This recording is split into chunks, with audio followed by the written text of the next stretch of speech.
வெண்ணிலா, நீ என்ன கல்யாணம் பண்ணிக்கிறியா?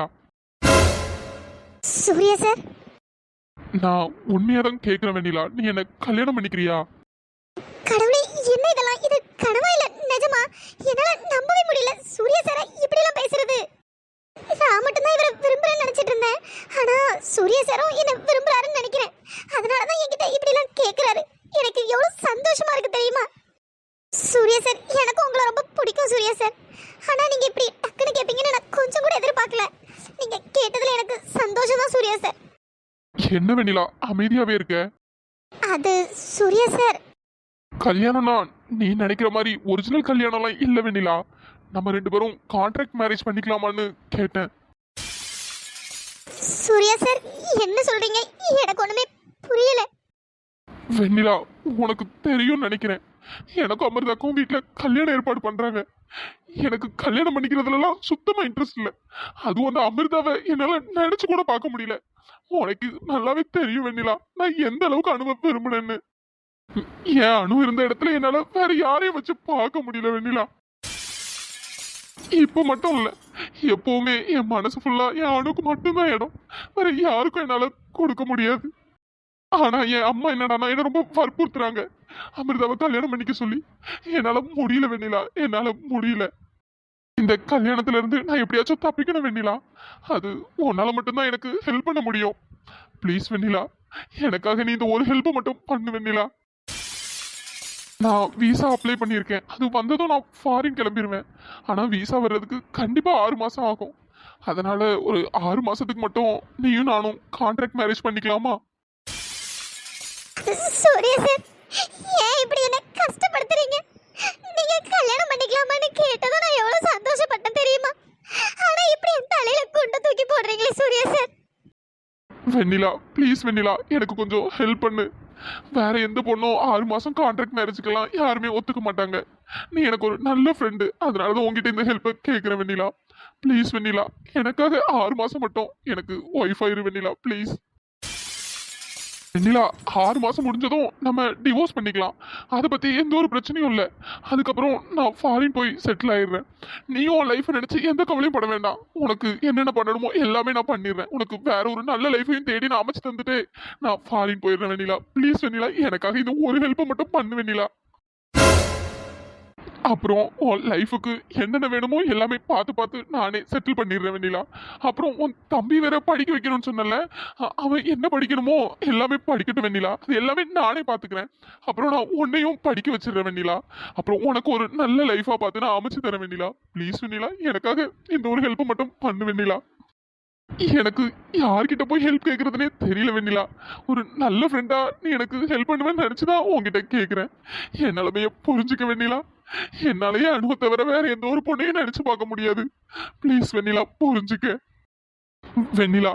நான் என் அம்மா கிட்ட எவ்வளவோ பேசி பார்த்துட்டேன். ஆனா அவங்க கொஞ்சம் கூட புரிஞ்சுக்கவே மாட்டேங்கிறாங்க. நீயாச்சும் என்ன புரிஞ்சுக்க வெண்ணிலா. என்னோட நிலைமை என்னன்னு உனக்கு நல்லாவே தெரியும். நீயாச்சும் எனக்கு ஹெல்ப் பண்ணு வெண்ணிலா. இதை விட்டு எனக்கு வேற வழியும் இல்லை. எப்படியும் விசா வர்றதுக்கு 6 மாசம் ஆயிரும். ஆனா எங்க அம்மா என்ன ரொம்ப வற்புறுத்துறாங்க. போற போக்க பார்த்தா என்ன கட்டாயப்படுத்தி அமிர்தாக்கு கல்யாணம் பண்ணி வச்சிருவாங்க போல. நீ எனக்கு ஒரு 6 மாசத்துக்கு மட்டும் ஒய்ஃபான்னு நடிச்சா போதும் வெண்ணிலா, போதும். அதுக்கப்புறம் நான் ஃபாரின் போய் செட்டில் ஆயிருவேன். உனக்கும் எனக்கும் மேரேஜ் ஆயிடுச்சுன்னா யாருமே என்ன டிஸ்டர்ப் பண்ண மாட்டாங்க வெண்ணிலா. நானும் கொஞ்சம் ஃப்ரீயா இருப்பேன். எனக்கு வேற வழி தெரியல வெண்ணிலா. ப்ளீஸ் வெண்ணிலா, எனக்காக இந்த ஒரு ஹெல்ப்பை மட்டும் பண்ணு வெண்ணிலா. எந்த ஒரு பொண்ணும் இந்த மாதிரி கான்ட்ராக்ட் மேரேஜுக்கு ஒத்துக்க மாட்டாங்க. நீ என் ஃப்ரெண்டுங்கிறதுனால தான் நான் உங்ககிட்ட கேட்குறேன் வெண்ணிலா. என்ன தப்பா நினைச்சுக்காத. ப்ளீஸ் வெண்ணிலா, எனக்கு ஹெல்ப் பண்ணு வெண்ணிலா. இந்த மாதிரி ஒரு வார்த்தை நான் உங்ககிட்ட இருந்து கொஞ்சம் கூட எதிர்பார்க்கல சூர்யா சார். அணு அணுன்னு சொல்லி என் மனசை இப்படி உடைச்சிட்டீங்களே சூர்யா சார். என்ன வெண்ணிலா, நான் பேசிட்டே இருக்கேன், நீ அமைதியாவே இருக்க. அமைதியாவே இருந்தா என்ன அர்த்தம் வெண்ணிலா? உன்னோட முடிவை நீ இப்பவே சொல்லணும்லாம் ஒன்றும் அவசியம் இல்லை. நீ வீட்டுக்கு போயிட்டு பொறுமையா யோசிச்சு எனக்கு ஒரு நல்ல பதில சொல்லு வெண்ணிலா ப்ளீஸ். இது ஜஸ்ட் பொம்மை கல்யாணம் மாதிரி தான். நீ மேரேஜ் ஆயிடுச்சு அப்படிலாம் நினைச்சு எதுவுமே யோசிக்க வேண்டாம் வெண்ணிலா. 6 மாசத்துக்கு அப்புறம் கண்டிப்பா நான் உனக்கு டிவோர்ஸ் கொடுத்துருவேன். அப்புறம் நான் என் லைஃப்பை பார்த்துட்டு போயிடுவேன், நீயும் உன் லைஃப்பை பார்த்துட்டு போயிடலாம் வெண்ணிலா. யாருக்கும் எந்த ஒரு பிரச்சனையும் வராது. Please Vennila please. என்ன சூர்யா சார் கல்யாணம் சொல்றீங்க? பொம்மை கல்யாணமா? கல்யாணம் பண்றதுன்னா உங்களுக்கு அவ்வளவு ஈஸியா போயிடுச்சா? வெண்ணிலா, இப்ப எனக்கு இருக்க ஒரே வழி இதுதான். நான் உன்னை மட்டும்தான் நம்பிட்டு இருக்கேன். நீ நல்ல பதிலா சொல்லு வெண்ணிலா, ப்ளீஸ். ஏன் சூர்யா சார் என்ன இப்படி கஷ்டப்படுத்துறீங்க? வெண்ணிலா, நீ நல்லா யோசிச்சு உன் முடிவை சொல்லு. நீ கவலைப்படாத வெண்ணிலா. உன் லைஃப், உன் தம்பி லைஃப், எல்லார் லைஃபையுமே நான் பாத்துக்கிறேன். எல்லாமே நான் பார்த்து எல்லாமே செட்டில் பண்ணிடுறேன் வெண்ணிலா. உங்ககிட்ட இருந்து இப்படி ஒரு வார்த்தையை நான் கொஞ்சம் கூட எதிர்பார்க்கல சூர்யா சார். நான் கொஞ்சம் கூட எதிர்பார்க்கல. இங்கே எனது கவிதை கனவிலே எழுதி மடித்த கவிதை. இங்கே எனது கவிதை கனவிலே எழுதி மடித்த கவிதை.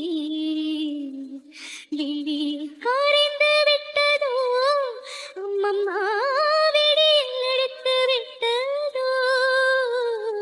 கவிதை தேடித் தாருங்கள், இல்லை கனவை மீட்டுத் தாருங்கள். இங்கே எனது கவிதை. அட கடவுளே, இவ்வளவு நேரம் வரையா தூங்கிட்டு இருந்தேன். நல்லா தூங்கிட்டேன் போல. கிருஷ்ணா சார் வேற காலையிலே ஆஃபீஸ் போயிருப்பாங்க. நான் தூங்கிட்டு இருந்ததுனால என்ன டிஸ்டர்ப் பண்ணலன்னு நினைக்கிறேன். ஐயோ ஐயோ, இப்பெல்லாம் வர வர ரொம்ப தூங்குறேன். ரியா?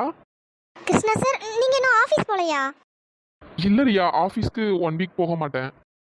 என்னது 1 வீக் ஆஃபீஸ் போக மாட்டீங்களா? ஏன் கிருஷ்ணா சார்? ரியா, நான் ஆஃபீஸ் போயிட்டா உன்னை யார் பார்த்துப்பா? கிருஷ்ணா சார், அப்ப என்ன பாத்துக்கிறதுக்காக தான் நீங்க லீவ் போட்டிருக்கீங்களா என்ன? ஆமா ரியா. ஐயோ, என்ன கிருஷ்ணா சார் நீங்க? அதான் வீட்ல தான் வெண்ணிலா, அபி, அப்புறம் சித்தி எல்லாம் இருக்காங்கல்ல, அப்புறமா என்ன? எல்லாரும் இருக்காங்க, இருந்தாலும் நான் உன்னை பார்த்துக்கிட்ட மாதிரி இருக்காதுல்ல. என்ன கிருஷ்ணா சார் நீங்க? சரி, அதெல்லாம் விடு, முதல்ல காஃபி குடி. கிருஷ்ணா சார், நான் நல்லா தூங்கிட்டேன். ரியா, இதுல என்ன இருக்கு? நல்லா ரெஸ்ட் எடு, அப்பதான் சீக்கிரம் சரியாகும். ம். ரியா, காஃபி நான் தான் போட்டேன், உனக்காக நான் தான் போட்டு எடுத்துட்டு வந்தேன். என்ன கிருஷ்ணா சார் நீங்க? ஏற்கனவே என்னால உங்களுக்கு நிறைய கஷ்டம். இதுல எனக்காக நீங்க இதெல்லாம் பண்ணணுமா? ரியா, கஷ்டம்லாம் ஒன்றும் இல்லை, உனக்காக பண்ணாம நான் வேற யாருக்கு பண்ண போறேன்? ஆ, சரி சரி, நீ காஃபி குடி, நான் தான் வந்துடுறேன். எனக்காக நீங்க ஒன்னத்தையும் பார்த்து பார்த்து பண்றத பார்த்தா ரொம்ப சந்தோஷமா இருக்கு கிருஷ்ணா சார். நீங்க என் மேல இவ்வளோ கேரிங்கா இருப்பீங்கன்னு நான் கொஞ்சம் கூட நினைக்கவே இல்லை கிருஷ்ணா சார். எனக்கு ரொம்ப சந்தோஷமா இருக்கு. எனக்கு ஏதாச்சும் ஒண்ணுனா நீங்க எவ்வளோ ஃபீல் பண்றீங்கன்னு உங்களை பார்த்தாலே தெரியுது கிருஷ்ணா சார். என்னன்னு தெரியல கிருஷ்ணா சார், ஆனா இப்பெல்லாம் எனக்கு உங்களை ரொம்ப பிடிச்சிருக்கு கிருஷ்ணா சார். இதெல்லாம் கரெக்டா தப்பான்னு கூட எனக்கு தெரியல. உங்களை எப்பவுமே மிஸ் பண்ணிடக்கூடாதுன்னு தோணுது கிருஷ்ணா சார். நான் யோசிக்கிறதெல்லாம் கரெக்டா தப்பான்னு கூட தெரியல. ரியா, காஃபி குடிச்சிட்டியா? இல்ல கிருஷ்ணா சார், இப்பதான் குடிச்சிட்டு இருக்கேன். சரி சரி, காஃபி குடிச்சிட்டு இட்லி தோசை எல்லாம் சாப்பிட்டு அதுக்கப்புறம் டேப்லெட் போடணும், சரியா? கிருஷ்ணா சார், நான் இன்னும் ப்ரஷ் பண்ணவே இல்லையே. அச்சோ, நீ இன்னும் ப்ரஷ் பண்ணவே இல்லைல்ல, நான் மறந்தே போயிட்டேன். இரு, நான் ப்ரஷ் பேஸ்ட் எல்லாம் எடுத்துட்டு வரேன். எனது எடுத்துட்டு வரீங்களா? இங்கேயா? ஆமா, நீ இங்கே ப்ரஷ் பண்ணிரு, நான் ஜக்கு மட்டும் எடுத்துட்டு வரேன், நீ அதிலே வாஷ் பண்ணிக்கலாம், ஒன்றும் பிரச்சனை இல்லை. இல்ல வேண்டாம் கிருஷ்ணா சார். என்ன ரியா, அதெல்லாம் ஒரு பிரச்சனையும் இல்லை, நான் எடுத்துட்டு வரேன், நீ ப்ரஷ் பண்ணிட்டு அதுக்கப்புறமா சாப்பிடு. சாரி கிருஷ்ணா சார், என்னால தானே உங்களுக்கு இவ்வளோ கஷ்டமோ. ரியா, இதுல என்ன கஷ்டம்? சும்மா சாரி அது இதெல்லாம் சொல்லிட்டு இருக்காத. கிருஷ்ணா சார், சொல்லு ரியா. நான் ஒன்று உங்ககிட்ட கேட்கவா? கேளு. கிருஷ்ணா சார், என்ன உங்களுக்கு பிடிக்குமா? ரியா, இது என்ன கேள்வி? இல்ல நீங்க சொல்லுங்க, என்ன உங்களுக்கு பிடிக்குமா? இது என்னடி கேள்வி? எனக்கு உன்னை மட்டும்தாண்டி பிடிக்கும் ரியா, எனக்கு உன்னை ரொம்ப பிடிக்கும். சரி, இப்போ எதுக்கு இதெல்லாம் கேட்குற? அது இல்ல, சும்மா கேட்கணும்னு தோணுச்சு, அதனால கேட்டேன். சரி சரி, காஃபி ஆறிட போகுது, சீக்கிரம் குடி. ம். சரி ரியா மேடம், இன்னும் எத்தனை நாளைக்கு தான் என்ன கிருஷ்ணா சார்னு கூப்பிட்டுட்டு இருப்பீங்க? அது கிருஷ்ணான்னு கூப்பிட ட்ரை பண்றேன்.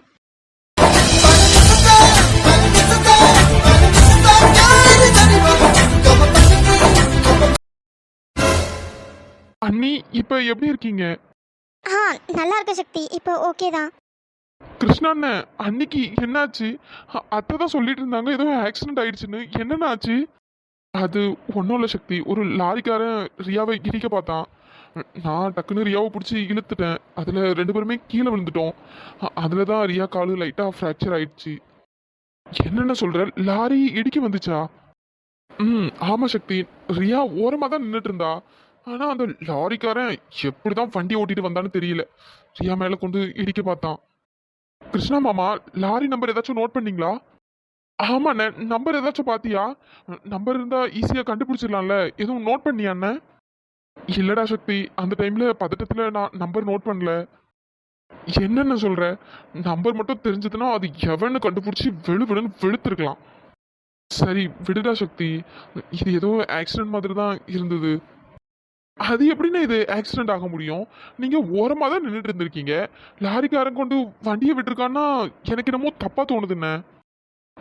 ஆமாம் மாமா. நீங்கள் இப்போ ரோட்டில் போயிட்டு இருந்தீங்க, அந்த டைமில் இந்த மாதிரி ஆக்சிடென்ட் ஆச்சுன்னா ஓகே, அது ஆக்சிடென்ட்னு சொல்லலாம். ஆனால் நீங்கள் ஓரமாக தானே நின்றுட்டு இருக்கீங்க. ஸோ கொஞ்சம் டவுட்டாக தான் இருக்கு மாமா. ஆமா சக்தி, நான் ஓரமா தான் நின்னுட்டு இருந்தேன். அந்த லாரிக்காரன் ஏதோ என்னை இடிக்க வந்த மாதிரி தான் இருந்தது. நீங்கள் சொல்கிறதெல்லாம் வச்சு பார்க்கும்போது எனக்கும் சந்தேகமாக தான் இருக்கு அண்ணி. நீங்கள் ஃப்ரீயாக விடுங்க அண்ணி, நான் பார்த்துக்கிறேன். யாருன்னு கூடிய சீக்கிரம் கண்டுபிடிச்சிடலாம்.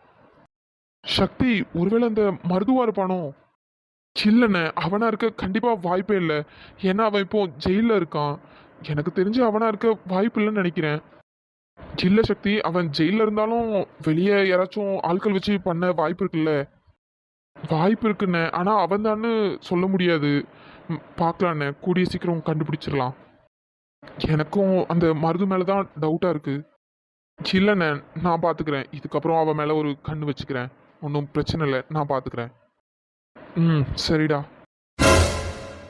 என்ன இது, இவனுங்க 3 பேரும் அந்த ஆக்சிடென்ட் பத்தி தான் பேசிட்டு இருக்கானுங்கன்னு நினைக்கிறேன். ஒருவேளை கண்டுபிடிச்சிட்டானுங்களோ? இவனுங்க பேசுறதெல்லாம் வச்சு பார்த்தா கூடிய சீக்கிரம் கண்டுபிடிச்சிருவானுங்க போல. அத்தை. எப்பா கிருஷ்ணா, இப்ப ரியாக்கு எப்படி இருக்கு?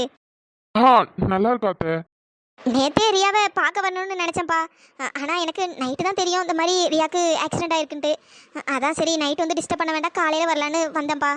ரியா இப்ப நல்லா இருக்கியா? நல்லா இருக்கேன். என்ன கிருஷ்ணா, நீ பார்த்து கூப்பிட்டு போயிருக்க கூடாதா?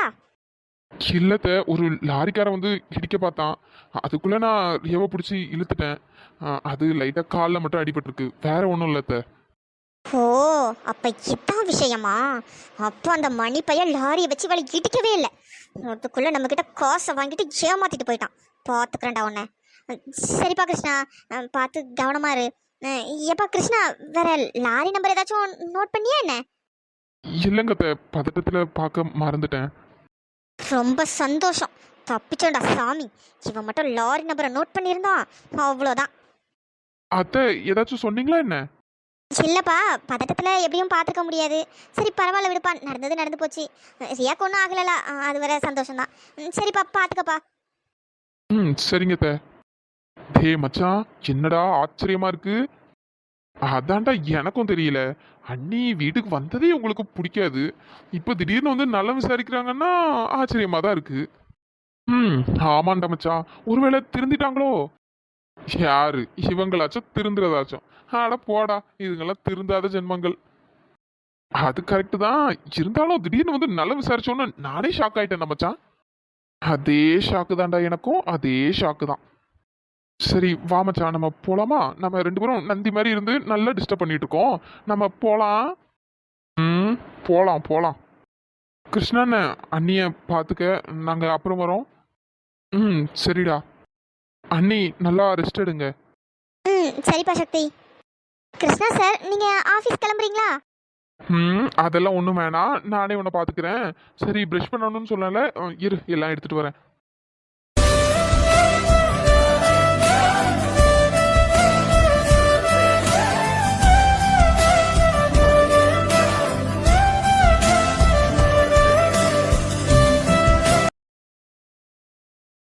சூர்யா சார், நீங்க என்கிட்ட கல்யாணம் பண்ணிக்கிறீங்கன்னு கேட்டவுடனே நான் எவ்வளவு சந்தோஷப்பட்டேன் தெரியுமா? இது உலகத்திலே அதிர்ஷ்டமான பொண்ணுன்னா அது நான் தான் நினைச்சேன். ஆனா நீங்க எப்படி கான்ட்ராக்ட் மேரேஜ்னு சொல்லுவீங்கன்னு நான் கொஞ்சம் கூட எதிர்பார்க்கல. கான்ட்ராக்ட் மேரேஜ்ங்கிற வார்த்தையை கேட்டதும் என் மனசே நொறுங்கி போச்சு சார். ஏன் சூர்யா சார் என்னை எப்படி கஷ்டப்படுத்துறீங்க?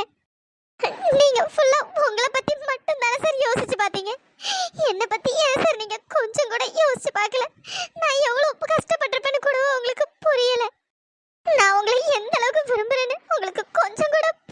சூர்யா சார். செத்து போனவங்க அணுவுக்காக நீங்க அவ்வளவு யோசிக்கிறீங்க, ஆனா உயிரோட இருக்க என்னை பத்தி நீங்க கொஞ்சம் கூட யோசிக்கலையே சூர்யா சார். நீங்க இந்த மாதிரி என்கிட்ட கேட்டப்போ எனக்கு எவ்வளவு வலிச்சது தெரியுமா? ஏன் சூர்யா சார் நீங்க என்னை பத்தி கொஞ்சம் கூட யோசிக்கல? உங்களை பத்தி மட்டுமே யோசிச்சு இப்படி ஏன் சூர்யா சார் என்ன காயப்படுத்துனீங்க? எனக்கு எவ்வளவு கஷ்டமா இருக்கு தெரியுமா? உங்ககிட்ட இருந்து இந்த வார்த்தையை நான் சத்தியமா எதிர்பார்க்கல சூர்யா சார். நீங்க ஈஸியா சொல்றீங்க கான்ட்ராக்ட் மேரேஜ், பொம்மை கல்யாணம், 6 மாசத்துல டிவோர்ஸ் வாங்கிடலான்னு. ஆனா நீங்க எப்படி சொல்லும்போது எனக்கு எவ்வளவு கஷ்டமா இருந்து தெரியுமா சூர்யா சார்? கல்யாணம்னா உங்களுக்கு அவ்வளவு ஈஸியா போயிடுச்சா சூர்யா சார்? நீங்க வேணும்னா என்ன விரும்பாம இருந்திருக்கலாம், ஆனா நான் உங்களை உண்மையா லவ் பண்றேன் சூர்யா சார். உங்க மனசுல வேணா நான் இல்லாம இருந்திருக்கலாம், ஆனா என் மனசுல முழுக்க முழுக்க நீங்க மட்டும்தான் இருக்கீங்க சூர்யா சார். உங்க மனசுல உங்க அணுவை தவிர வேற யாருக்கும் இடம் இல்லைன்னு சொன்னீங்க. அதே மாதிரி தான் சூர்யா சார் என் மனசுல உங்களை தவிர வேற யாருக்குமே இடம் இல்லை சூர்யா சார். என்னை எப்போதான் நீங்க புரிஞ்சுக்க போறீங்க சூர்யா சார்? இந்த வெண்ணிலா உங்களுக்காக என்ன வேணாலும் பண்ணுவா, உயிரை கூட கொடுப்பா. இந்த கான்ட்ராக்ட் மேரேஜ் பண்ண மாட்டாளா? உங்களுக்காக நான் கான்ட்ராக்ட் மேரேஜ் பண்ணிக்கிறேன் சூர்யா சார், உங்களுக்காக பண்ணிக்கிறேன். எந்த ஒரு பொண்ணும் இந்த மாதிரி ஒரு மேரேஜ்க்கு கண்டிப்பா ஒத்துக்க மாட்டா, ஆனா உங்களுக்காக நான் பண்றேன் சூர்யா சார், நான் பண்றேன். 6 மாசத்துக்கு அப்புறம் என் வாழ்க்கை என்னக போதோ ஏதாக போதோ எனக்கு ஒண்ணுமே தெரியாது சார், ஆனா உங்களுக்காக நான் இதை கண்டிப்பா பண்றேன் சூர்யா சார். உங்களுக்காக நான் இதை பண்றேன். நீங்க ஈஸியா சொல்றீங்க சூர்யா சார், உன் வாழ்க்கையை நான் செட்டில் பண்றேன், உனக்கு நல்ல வாழ்க்கையை நான் அமைச்சு தரேன்னு. என் வாழ்க்கையே நீங்க தானே சார், அப்புறம் எப்படி எனக்கு நீங்க நல்ல வாழ்க்கையை அமைச்சு தருவீங்க? பரவாயில்ல சூர்யா சார், பரவாயில்ல. என் வாழ்க்கை எப்படி போனாலும் பரவாயில்ல, அதை பத்தி எனக்கு கவலை இல்லை. நீங்க முறையா என்கிட்ட ஒரு ஹெல்ப்னு கேட்டீங்க, அதை என்னால எப்படி சூர்யா சார் பண்ணாம இருக்க முடியும்? உங்களுக்காக நான் என்ன வேணாலும் பண்ணுவேன் சூர்யா சார். இந்த ஹெல்ப்பையும் நான் உங்களுக்காக கண்டிப்பா பண்ணுவேன் சூர்யா சார். நீங்க சந்தோஷமா இருந்தா எனக்கு அதுவே போதும் சூர்யா சார். என் வாழ்க்கை எப்படி போனாலும் எனக்கு அதை பத்தி எந்த பிரச்சனையும் இல்லை, ஆனா நீங்க சந்தோஷமா இருந்தா எனக்கு அதுவே போதும் சூர்யா சார். எனக்கு எவ்வளவுதான் நானே ஆறுதல் சொல்லிக்கிட்டாலும் என்னால முடியல சூர்யா சார். நீங்க இந்த மாதிரிலாம் என்கிட்ட கேட்பீங்கன்னு நான் கொஞ்சம் கூட எதிர்பார்க்கல சூர்யா சார். என்னால முடியல சூர்யா சார், ஏன் என்ன இப்படிலாம் கஷ்டப்படுத்துனீங்க? 6 மாசம் உங்களுக்கு பொண்டாட்டியா நடிச்சா போதும்ல சூர்யா சார். நான் நடிக்கிறேன் உங்களுக்காக, நான் நடிக்கிறேன் சூர்யா சார். ஒரு நாள் இல்லைன்னா ஒரு நாள் கண்டிப்பா நீங்க என்னோட காதல புரிஞ்சுப்பீங்கன்னு நினைக்கிறேன்.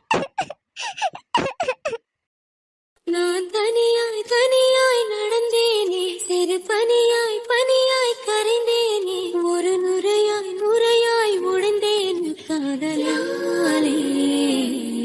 நெஞ்சம் எனும் ஊரினிலே, காதல் எனும் தெருவினிலே, கனவு எனும் வாசலிலே என்னை விட்டு விட்டு போனாயே. ஏன் வெண்ணிலா, என்னாச்சு உனக்கு? இந்த குளிர்ல ஏமா இங்க உட்கார்ந்துட்டு இருக்கா? தூக்கம் வரலையாக்கும்? மணி 11 இங்கேயே உட்கார்ந்துட்டு இருக்கா, வா வந்து தூங்கு. இல்ல பாட்டி, எனக்கு தூக்கம் வரல, நீங்க போய் தூங்குங்க, நான் கொஞ்சம் கழிச்சு வந்து தூங்குறேன். என்ன மணி? எப்பவும் 9:30 10 மணிக்கெல்லாம் கரெக்டா தூங்கிடுவா, இன்னைக்கு 11 மணி மேலாவது என்ன முடிச்சு உட்கார்ந்துட்டு இருக்கா? ஏமா மூஞ்செல்லாம் வாடி போயிருக்கு? ஏன்? அது ஒன்றும் இல்லை பாட்டி, லைட்டாக தலை வலிச்ச மாதிரி இருக்கு, அதனால தான், வேற ஒன்றும் இல்லை பாட்டி. இந்த குளிர்ல இப்படியே உட்காந்துட்டு இருந்தா என்னதான் உனக்கு தலை வலிக்கும். உள்ள வா, பாட்டி உனக்கு தலையை அமுக்கி விடுறேன். இல்லை வேண்டாம் பாட்டி, நீ போய் தூங்கு, நான் கொஞ்சம் கழிச்சு வரேன். ஏமாடி, ஏமா ஏதாச்சும் பிரச்சனையா என்ன? அங்கே யாராச்சும் எதுவும் சொன்னாவளா என்ன? மூஞ்சே வாடி போயிருக்கேம்மா, ஏமா? பாட்டி அதெல்லாம் ஒன்றும் இல்லை, நான் நல்லா தான் இருக்கேன், லைட்டாக தலை வலிக்குது, அதனால தான் மூஞ்சி ஒரு மாதிரி வாடி போன மாதிரி இருக்கு, வேற ஒன்றும் இல்லை. வேற எந்த பிரச்சனையும் இல்லைலாமா? வேற ஒரு பிரச்சனையும் இல்லை பாட்டி, நான் நல்லா தான் இருக்கேன், நீ போய் தூங்கு, நானும் வரேன். சரிம்மா. பாட்டி தம்பி என்ன பண்ணுறான்? அவன் இவ்வளோ நேரம் படிச்சுட்டு தான் இருந்தான், இப்போ தான் தூங்க போகிறான் பார்த்துக்க. சரி பாட்டி, சரி நீயும் போய் தூங்கு, நான் வந்துடுறேன். சரிம்மா தங்கம், சீக்கிரம் வந்து தூங்கு. ஹலோ ஃப்ரெண்ட்ஸ், எல்லாருக்கும் வணக்கம். ஃப்ரெண்ட்ஸ், இன்னைக்கு நம்ம சப்ஸ்கிரைபர் அம்பிகா விஜயகாந்த் அவங்களோட பொண்ணுக்கு பிறந்த நாள். ஸோ எல்லாரும் மறக்காம விஷ் பண்ணிடுங்க. இனிய பிறந்த நாள் நல்வாழ்த்துக்கள் ரிகானா குட்டி. நீங்க எப்பவும் ஹாப்பியா சந்தோஷமா இருங்க. ஹாப்பி பர்த்டே ரிகானா பாப்பா. ஃப்ரெண்ட்ஸ், நீங்களும் உங்க விஷயத்தை பாப்பாவுக்கு சொல்லிருங்க. இன்னைக்கு வீடியோ எப்படி இருந்ததுன்னு பார்த்துட்டு மறக்காம கமெண்ட் பண்ணுங்க. வீடியோ பிடிச்சிருந்தா லைக் பண்ணுங்க, ஷேர் பண்ணுங்க, சப்ஸ்கிரைப் பண்ணிடுங்க. நெக்ஸ்ட் எபிசோட்ல பார்க்கலாம். தேங்க்ஸ் ஃபார் வாட்சிங்.